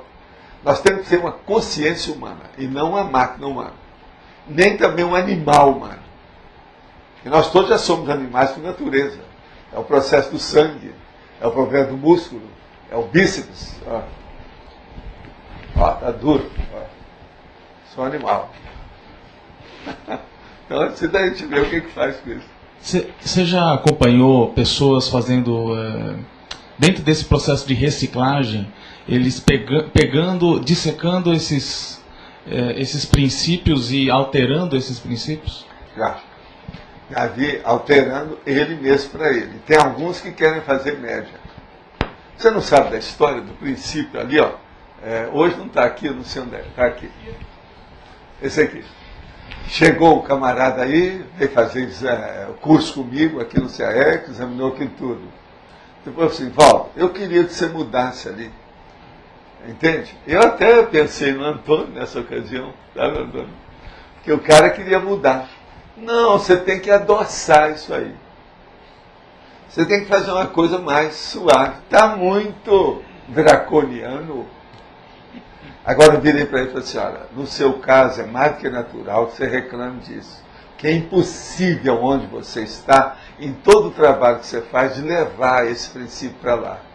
Agora, ó, se você vai falar da pessoa fazer experiência pessoal com descrença, não tem jeito de se adoçar. Ou você faz assim, ou senão você está piando você e os outros todos. Agora, ele era secretário de uma administração de uma cidade grande aqui do Sul. Agora, um político vai poder colocar isso lá no trabalho dele? É impossível. Agora, ele queria adoçar. E eu falei com ele, faz aí a listagem do que você acha. Ele escreveu umas 5 fórmulas para colocar. Não acredite em coisas disso, daquilo, não sei o que é. Não acredite nisso, daquilo. Eu falei assim, ó, seus ofendidos estão muito frágeis. Eu sou capaz até de melhorar isso aí para você, para ficar do seu lado, mas não dá. Então você veja, há toda essa configuração de personalidade, né? A gente tem que entender esse povo. Essa pessoa, a gente não pode dizer que ele seja ruim nem nada, não. Tem gente aqui até que conheceu essa pessoa mais de perto, viu certas coisas. Isso explana o temperamento da pessoa, né? Isso é evidência. Coloca, não é só o temperamento, coloca as intenções dela, as intenções óbvias. Por trás. Não tem jeito. Então a política dele é a política do PT, né? Esconder tudo. Está na cara. Ele não era bem do PT, não, mas já estava arrumando, que já faz alguns anos. Estava se preparando, né, para entrar no PT. Sr. Valdo, a gente poderia fazer uma analogia ou dizer que existe uma prevalência específica de paratecnologia para uma pessoa ou alguma prevalência de tipos de paratecnologia de maneira geral? O senhor, por exemplo, tem alguma paratecnologia que prevalece no senhor? Não, o processo mais sério, a paratecnologia hoje, nesse nível que nós estamos, assim, de uma relativa lucidez, é o paramicrochip. É o mais avançado que tem. Esse é que prevalece. Agora, isso aí aumenta mais. Mas tem uma coisa muito séria, que nós ainda vamos demorar muitas décadas para mesmo a nossa turma entender bem isso, são as centrais extrafísicas. Né? Eu acho as centrais muito difícil do povo entender. Após um momento, ela pode prevalecer também. Não, e a pessoa estabelece um gap entre ela e a capacidade da central. Ela não se põe num nível que ela possa acessar. Por isso ou por aquilo. Às vezes, quase sempre porque ela não quer fazer, abrir mão de certos dados, tendências. Ela sabe que aquilo não funciona com ela. Se uma pessoa já pede alguma coisa e sabe que não vai funcionar, isso é uma auto-hipnose.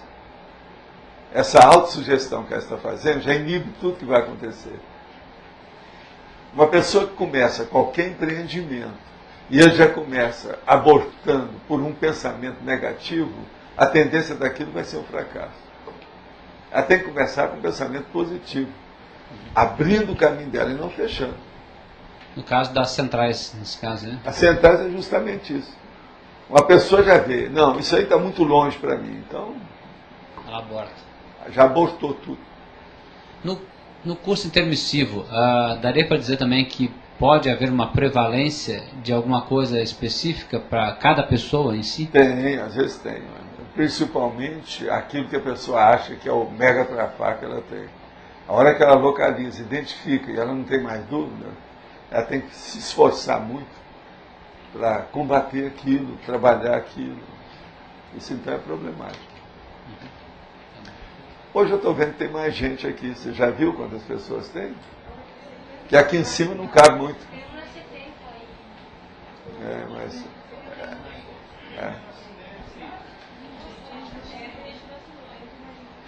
Tem muita gente que não assinou ainda. A gente vê. Agora, você tem algum recado que você quer dar alguma coisa por agora? Não? Tá certo? Eu quero dizer para vocês hoje, tem ainda meia hora ainda nós aqui, mas amanhã e domingo nós vamos falar sobre 5 ciclos. Hoje é sábado, não tem eleição, vocês sabem. Agora amanhã vai ter eleição para terça-feira que vem. Agora aqui estão me perguntando umas coisas, eu preciso de ler isso aqui, que eu não estou sabendo o que é aqui com calma, essas letrinhas aqui, eu tenho que ver com calma. O que mais quer que ficou mal parado sobre o assunto? Pode falar. Sobre a paratecnologia, professor, qual é a capacidade da Conchim plasmar paratecnologia específica? Porque geralmente a paratecnologia é fornecida... Olha, a capacidade da pessoa, ela começa a ter alguma capacidade quando ela arranja a projetabilidade lúcida, aquilo que eu chamo de PL. Não é o Partido da Liberdade ou Libertador, não. PL, liberal, não é isso. É projetabilidade lúcida. A hora que a pessoa começa a ter isso, ela começa a ter já um jogo de cintura maior. E isso é ainda implementado e potencializado se ela começa a praticar a TENEPS. E se essa TENEPS já tem aí 2 décadas, por exemplo, ela vai chegar no FIEX. Nesse nível, tudo pode acontecer. Entende? Que aí implementou tudo. Todos os fatores foram conjuminados, foram juntos, se uniram. Por exemplo, um exemplo prático. Numa dinâmica, por exemplo, a pessoa, na parte física, conseguir plasmar para tecnologia específica para uma assistência diferenciada. Não, mas aí não é bem ela, é o amparador junto com ela predispõe. Ela ainda é um instrumento. Mas funciona. A coisa é a seguinte, isso é plausível e é útil, é utilitário, funciona. É produtivo, entende? Vale a pena. Agora, o caso mais sério, quando você vai pensar em paratecnologia, nesse caso, se você está interessado, pense no EV e todas as consequências depois do EV. EV, Primené, Cipriani, entendeu? Extrapolacionismo, processo de clarividência, entendimento, não é?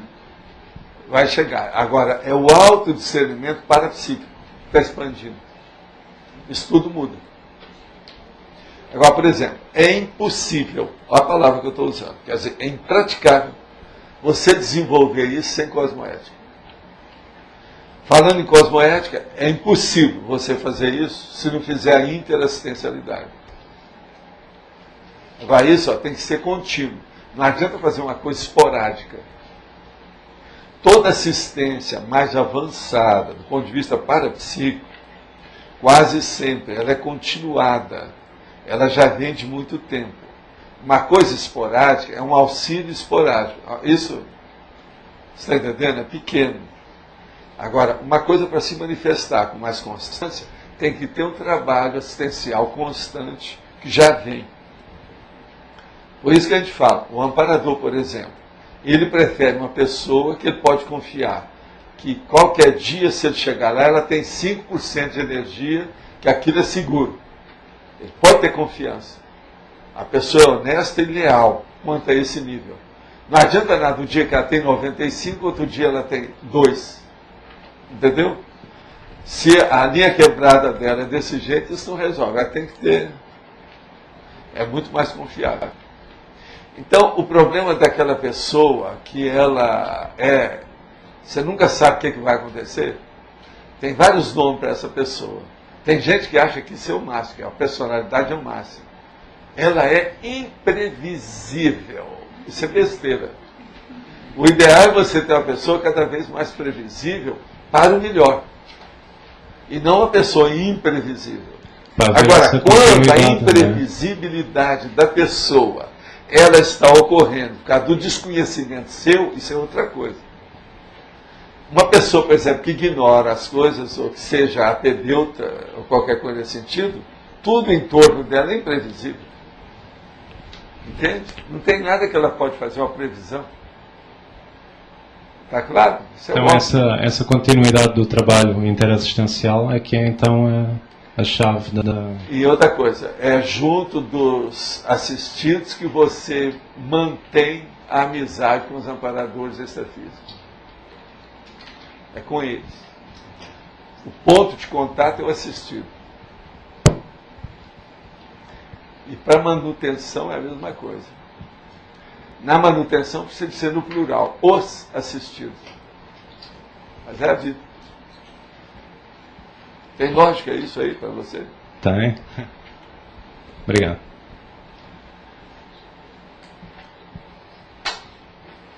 Estão querendo perguntar aqui sobre estado vibracional.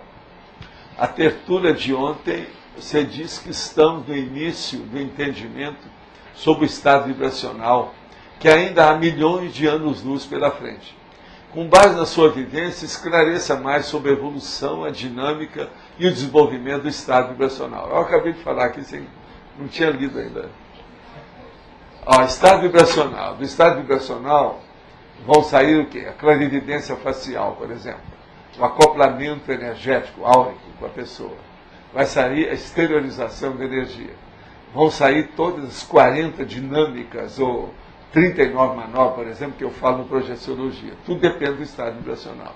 O estado vibracional, você faz a profilexia, ou seja, você melhora antecipadamente o que vai acontecer. Então você faz antes, durante e depois de qualquer coisa. Isso tudo é estado vibracional. Outra coisa, ele evolui com você. Vai chegar um ponto que você vai ter plena confiança no estado vibracional para se adaptar ao seu amparador. Isso é muito importante. E tem uma segunda posição, que é a hora que você vai ter plena confiança, devido a você já ter dominado o estado vibracional, você vai ter confiança no amparador, na sua assistência. Isso é a sinalética energética parapsíquica. Então, sem o estado vibracional, a pessoa nunca chega com uma lucidez muito grande nisso. Então, é muito importante. Agora, numa perspectiva, quais são as suas hipóteses quanto a esse desenvolvimento? Olha, tudo depende da pessoa. Tem pessoa que às vezes desenvolve, a média, em 2 anos ela domina completamente o processo de energia consciencial. 2 anos. Agora, por exemplo, qualquer pessoa que queira fazer isso em alguns meses é tolice. A mesma coisa, uma pessoa chega aqui, quer entender a conscienciologia, aí em 6 meses ou 3 meses. Tem pessoa que chega aqui e quer discutir com a gente, com tudo, sendo que ela conhece a conscienciologia só 3 meses. Não dá, é impossível. Há muito detalhe, a nossa consciência, elas são complexas. Nós estamos trabalhando com uma consciência poliédrica, ela tem muitas facetas. Então isso tudo tem que ser levado em consideração. Como é que faz? Agora, para essa pessoa, então, eu só digo o seguinte: trabalhe o seu EV 20 vezes por dia, que essa é a técnica. Até você chegar num ponto razoável, que você se sinta satisfeito com aquilo que você faz. E outra coisa, trabalhe com isso aí 20 vezes por dia. Dentro de um mês você pergunta: eu estou muito assediado do jeito que eu era? Ou eu já melhorei? Algum percentual já melhorou? Como é que está? Quais foram os efeitos e as consequências imediatas desse estado vibracional? Por exemplo, aqueles problemas que aconteciam comigo nesse setor, assim, ou com aquelas pessoas nisso, naquele trabalho que eu fazia, naquele ambiente, naquela atmosfera, ou algo pensando, isso melhorou? Com 20 por dia, num mês a pessoa vai poder responder para si mesma isso tudo. E outra coisa, eu não vou influir, o amparador não vai influir, o assediador não vai influir. É a pessoa consigo mesma. Não acredite em nada nem em ninguém. Faça a sua experiência por si mesmo. Pessoalmente. Enfrente-se. Enfim, há uma autoconfrontação. Bata de frente consigo mesmo, para ver como é que dá. Agora, para essa pessoa, geralmente, eu não dou uma lupa só. Eu dou um espelho. Para ela se mirar no espelho e ver a cara, como é que está. Então ela vai examinar a si mesma. E outra coisa, não estou ensinando a ela a ser adoradora de si própria, não é isso. Eu não estou falando que ela seja isso. Você sabe como é que é o nome da pessoa que é assim? Tem que ser alguma coisa melhor do que isso, tá certo? Agora aqui, ó, parece que tem uma outra pergunta. Deixa eu ver o que é. Todos eles, sabe, estão cumprimentando todo mundo aqui, os paratertulianos também que nos dão aqui, tá certo? Não sei se estão no verbete impresso 2 informações sobre a interação análise-síntese, porque eu só tive acesso pela internet. A tertúlia de quarta-feira, 27 de fevereiro, onde tal verbete foi debatido. As dicas são as seguintes: o tema é detalhado no livro Homo Sapiens Pacíficos. Existe um método para estudo do conscienciograma que se baseia nessa interação. O nome é Método Interações Análise-Síntese, descrito na internet. Isso tudo nós sabemos e tem mais coisa do que isso. Nosso amigo também sabe que ele já fez esse curso, eu sei quem é. Tudo isso tem. Outra coisa, nós não passamos toda a bibliografia desses temas para os verbetes. Se eu for colocar a bibliografia, sai muita coisa minha, eu não quero pôr. Nós estamos trabalhando numa bibliografia maior que mais tarde eu vou colocar em todos esses verbetes. Ó, esse aqui, ó, pode colocar aqui várias páginas de bibliografia. Tudo nós temos. Eu não coloquei aqui.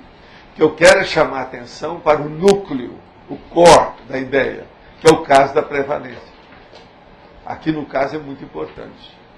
Eu quero lembrar para vocês, ó, na sinonimologia eu chamo aqui dominância, predominância, superioridade, preponderância, predomínio e prevalecimento. Vocês vão falar assim, bolas, isso tudo é a mesma coisa, sim, mas eu estou falando de sinônimo.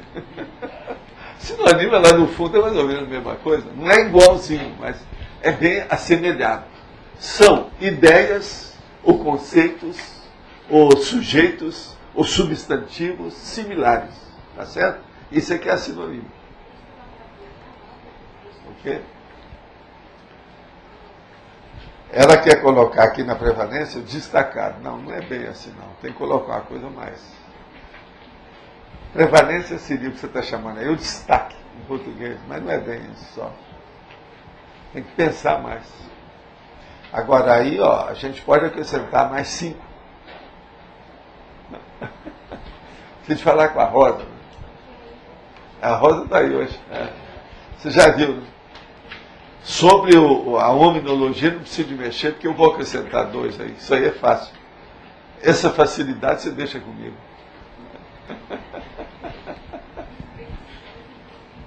Agora, gente, eu estou aqui também hoje com os dados que foram colhidos na internet sobre a enciclopédia Simpósio, que é uma versão em português do original em Esperanto, viu, gente? Simpósio, Simpósio com Z. É a escola pitagórica, é o capítulo 5 dessa enciclopédia que eles andaram estudando aí sobre filosofia. É interessante ver. Agora, isso aqui foi pego a ideia para a gente ver um dos nossos discípulos lá, que é o Alquimeion, que eu queria saber uma coisa que a nossa amiga lá, a Adriana, pegou.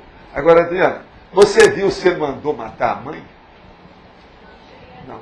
Tinha uma conversa dessa, isso aí que eu estava querendo ver. Se ele matou a mãe, ou mandou matar a mãe, por causa da vaidade dele. A gente não sabe, que esse cara dirigiu muita gente. E ele influiu muito. Ele era médico também, você sabe, né? Ele influi na medicina até hoje, uma opção de ideia dele até hoje. Foi ele que colocou o negócio do cérebro contra os processos de Arquimedes, que Arquimedes chamava que era o coração que dirigia. Ele falou, não, é o cérebro. Ele foi um dos que detonaram essa história. Agora, o que eu queria saber é esse caso da mãe. Eu ainda não li tudo, não, estou lendo. Eu não li tudo, porque são muitas páginas aqui, né? Ainda quero ver com calma. Agora, hein? O nome dele, desse nosso amigo? Alquimeion. Não é alquimia, não. Olha lá. É A-L-C-M-E-O-N. Agora, esse meio, ou mon, tem um acento agudo, geralmente se responde. Tem, com que eles escrevem. Mas o nome certo é esse aqui, Alquimeion. Esse aqui é o... Agora, o homem era uma fera. E ele era da turma, um dos discípulos mais sérios do Pitágoras. E ele colocou mais coisa, né? E expôs aquilo que o Pitágoras não expôs. Esse homem foi um sério dessa história. Muita escola, muita coisa. Tem muita coisa sobre ele aqui.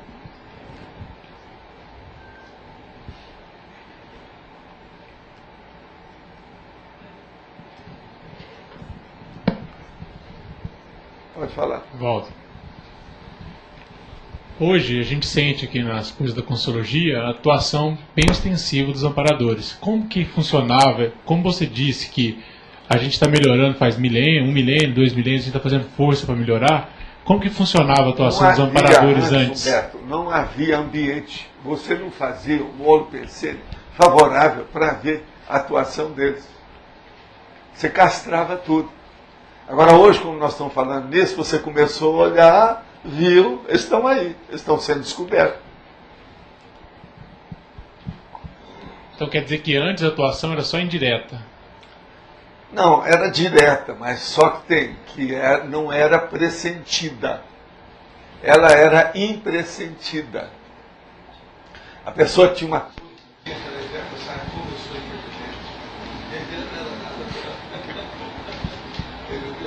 Agora, isso tudo hoje é mais claro. Agora, tem umas coisas que eles tentaram fazer o tempo todo. As críticas, os deuses gregos, aquela coisa toda, o espiritismo, falando da técnica, eles quiseram mostrar como esse, mas ó, descampa tudo sempre pelo lado místico, pelo lado da religião, tudo da verdade.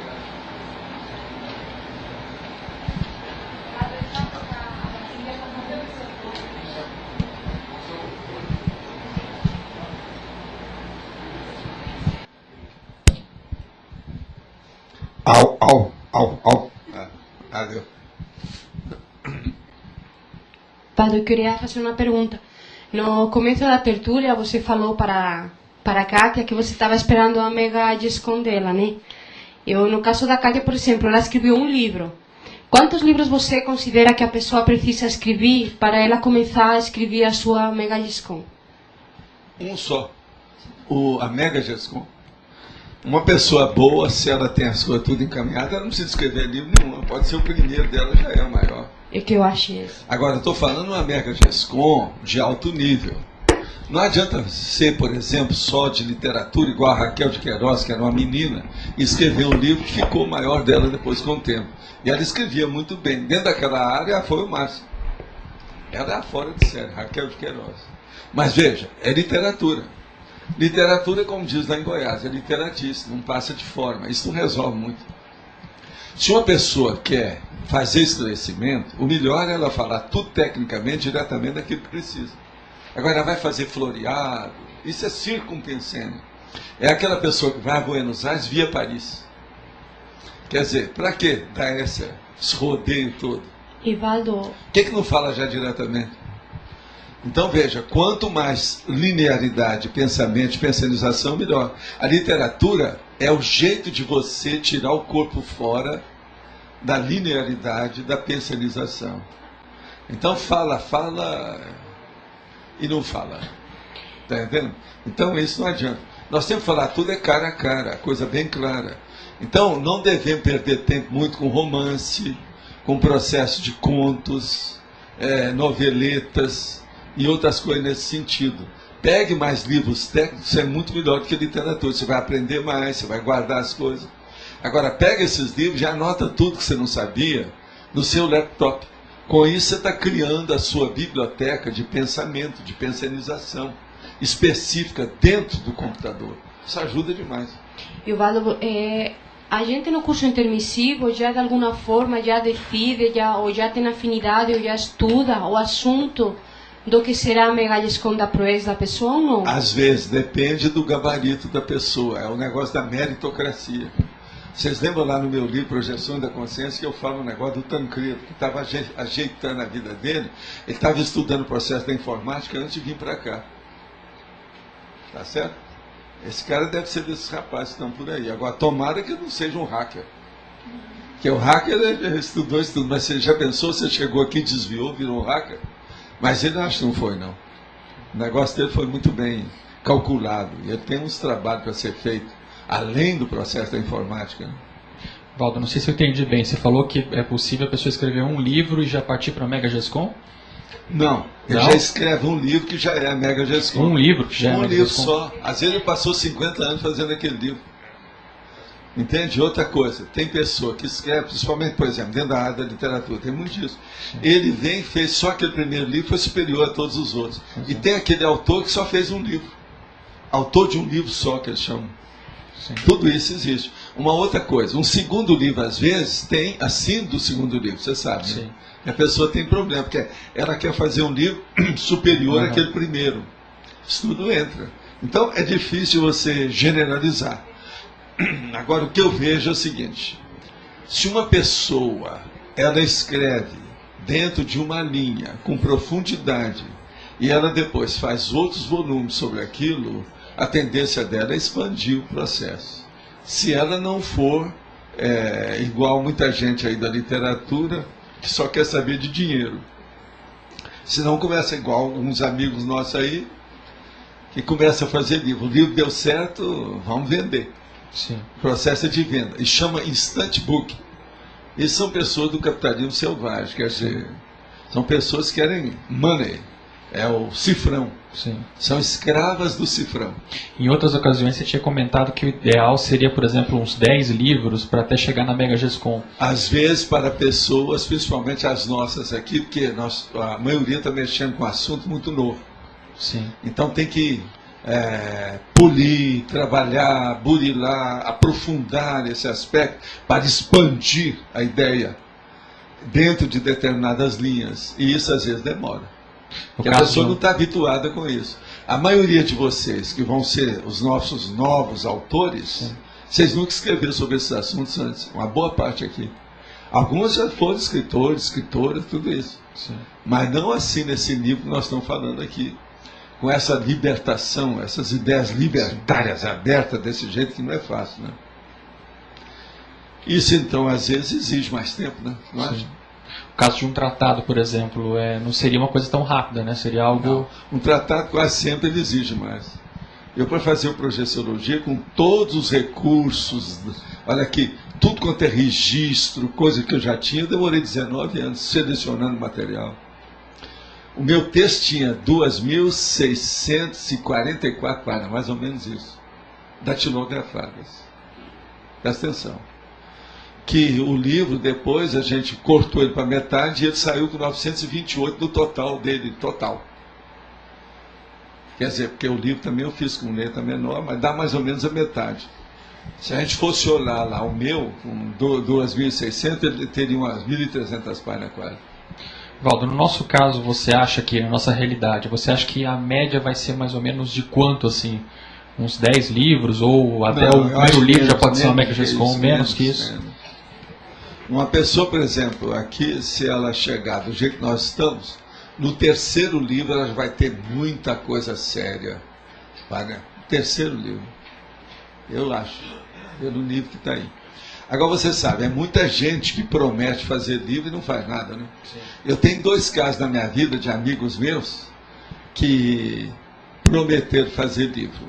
Um falou que ia fazer, não apareceu nada. O outro prometeu que ia fazer 21 a 22 livros. Ele fez 2. Acabou. Agora, tem um outro aí que falou que ia escrever 20 livros. Ele já escreveu até agora, acho que 12. Ele está indo, mas é que os livros você espreme, não tem muita coisa. Entendeu? Há muita assim, repetição. É igual o livro do Krishnamurti, livro do Chico Xavier. Tem muita coisa repetida. Você leu de um, você viu a cara de um, você viu a cara de todos. Um monte deles. Isso aí não é bom. Vocês acham que os meus livros são tudo parecidos uns com os outros? Olha bem, os livros da Conscienciologia são muito iguais uns dos outros? Não. Forma é outra coisa, estou falando de essência, o que interessa é o conteúdo. Então veja, isso é que é a coisa séria. Não adianta ter 412 livros igual o Chico Xavier. Você pega ali uns 10, 15 livros desses, você viu todos. E até na forma houve uma evolução, que eu falo de forma aí, mas não, está vendo agora que está vendo, porque essa aqui é a pior delas, a mais difícil também, para fazer, e também a que vai aprofundar mais os assuntos. Sim. Eu quero dizer para vocês que essa noite eu passei trabalhando no texto inteiro. São 2.974 páginas que eu estava trabalhando. Agora, eu já tenho 63 sessões já no papo. Então, por aí a coisa muda. Por exemplo, esse verbete aqui, ó, ele está com 26 sessões. Eu tenho uma leve impressão que esse aqui eu escrevi na época que eu dei aqui para vocês, que eram 28 sessões. Agora, hoje é 63. Como é que sai dessa? Não, era 38 sessões, na ocasião que eu trouxe aí. Não era isso? Mais ou menos isso? Sim. Agora estou com 63. Agora, Valdo, vai ter também, em breve, não sei quando vai ter aí, mas a IC de escritores, né? De autores. Sim. O que você acha que pode mexer com essa questão da Mega GESCOM? Essa IC, o que eles podem isso aí fazer? Vai ajudar. Mas o que vai ajudar mais são as reuniões aí da turma e também a publicação que vão fazer sobre isso. Entende? O journal, aí no caso aí o house organ ou qualquer coisa nesse sentido, isso vai ajudar muito a turma. Por quê? Vai congregar os pensamentos, porque todo mundo está escrevendo, visando mais ou menos o mesmo objetivo. As áreas são diferentes. Os estilos são diferentes, a estilística, entende? Isso tudo vai ponderar, isso pesa na balança. Mas eu acho que isso vai ajudar todo mundo demais. Outra coisa, tem muita gente entusiasmada com isso, inclusive de fora. Outra coisa, já tem gente de fora que já entrou em contato, já começaram a falar com outros autores aqui, gente que é mini-dissidente, que está longe. É capaz de haver até umas retomadas de tarefa com isso. Porque essa reunião é muito importante, eu acho, a reunião de todos, para fazer uma instituição. Acho seríssimos. Foi por isso que eu deixei passar uma boa temporada, para quando falar, a hora que tivesse maduro. O ambiente hoje está maduro para isso. Agora, vocês, nós temos 33 já. Tem mais uns 5, 6, 10 livros, sei quantos aí, no prelo, né, como a gente falava, na bica, para sair, para vir a público. Daqui a pouco nós temos aí 60, 70, 80 pessoas aqui dentro. Isso aí não é fácil. Levanta a mão quem é que está escrevendo livro. Quer ver? Vamos só ver aqui. Conta para mim, quem é que vai contar aí? Ô Rafael, conta aí para mim quantos são. Faz favor.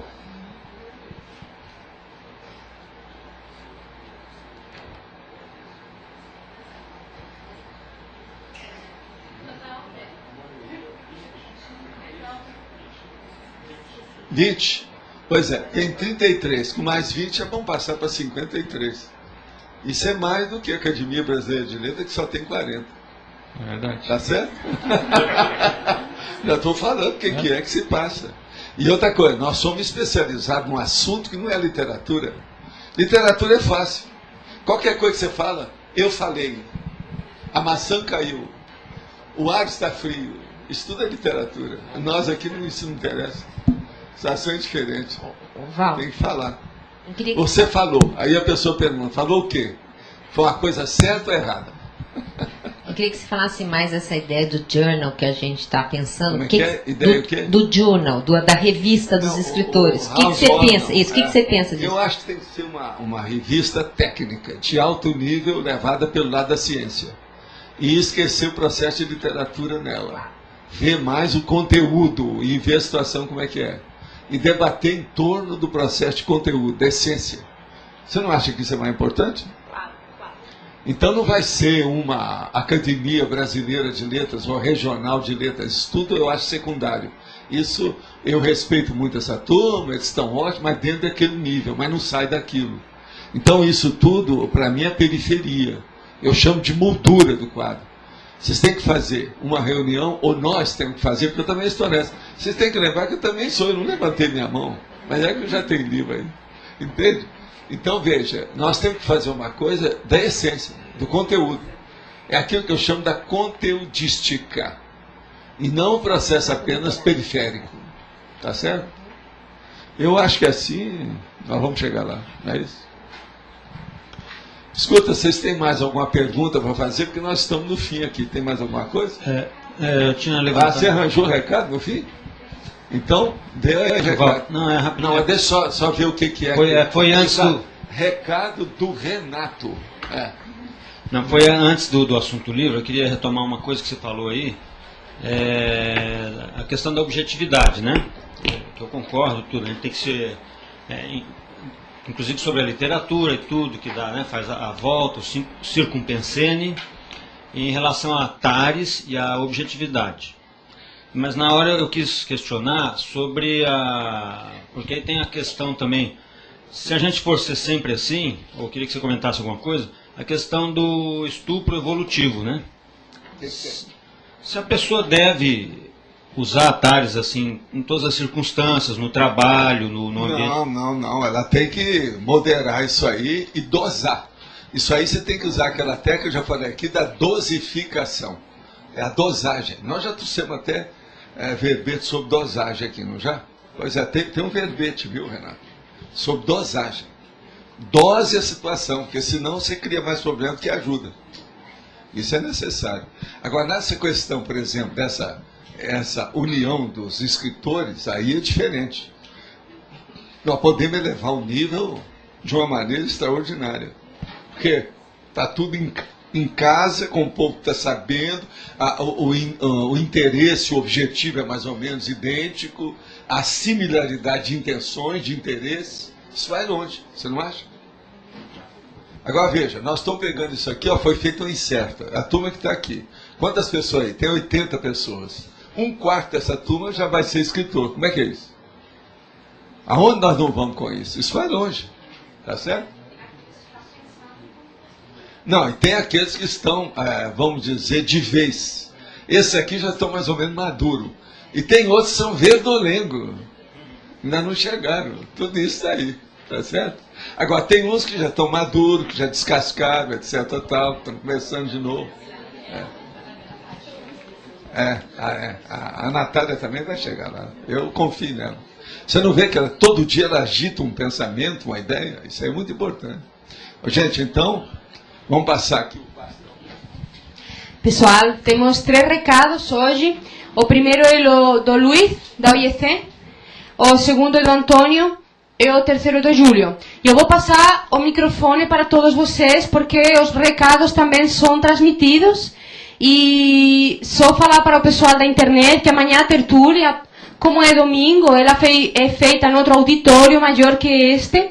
E vocês vão poder ver ela só gravada a partir das 16 horas, hora de Brasília. Tá bom? Obrigada. Pessoal, então aproveitando aí a dica da Grafo GESCOM, em relação à jornada de saúde, o prazo de encerramento, né, que a gente vai estar recebendo os trabalhos para a jornada de saúde se encerra agora segunda-feira. Então quem aí já está com o artigo, né, e-mail encaminhado, ou ainda tem alguma coisa que dá tempo de fazer, tem pelo menos 2 dias. Então aproveitar até segunda-feira, a gente ainda está recebendo os artigos.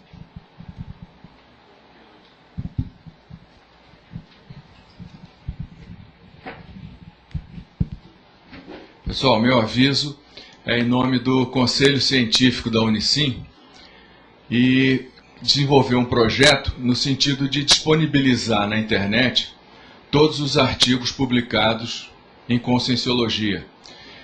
A primeira etapa é com os artigos da revista Consciência. A gente já tem o sistema, que é o CE, Sistema Eletrônico de Editoração de Revistas. Esse sistema foi desenvolvido pelo IBICT aqui no Brasil, e a maioria dos periódicos científicos estão utilizando esse sistema para disponibilizar suas edições na internet sem custo, então vai dar uma visibilidade muito maior para os artigos. O que a gente precisa, e aí o motivo desse aviso, é que a gente tivesse um voluntário, um dos tertulianos ou um teletertuliano, que pudesse nos ajudar na indexação desse material. Então precisa saber trabalhar com XML, editor XML. Não é difícil, é simples, mas precisava de alguém que ajudasse a fazer isso. Então o aviso é esse, é ver se alguém tiver interesse e puder trabalhar ajudando a colocar essa revista online, entrar em contato através do e-mail revistaconsciência@caec.org. Então Revista Consciência, conscientia em latim, né? Conscientia. revistaconscientia@caec.org, que a gente está precisando de ajuda para agilizar a disponibilização desse material na internet. Obrigado. Bom, pessoal, a gente gostaria de informar que o curso que a Apex realizaria hoje, o Identificação das Diretrizes da Proexis, foi transferido para os dias 22 e 23 agora de março. Nós estávamos com 15 alunos inscritos do total de 35, que é o máximo, e como tinham muitos interessados com problema de data, nós optamos por transferir o curso. Então é uma nova oportunidade aos interessados, aos internautas aí, o www.apexinternacional.org, e estarei aqui também na recepção para dar mais informações e inscrições. Obrigado.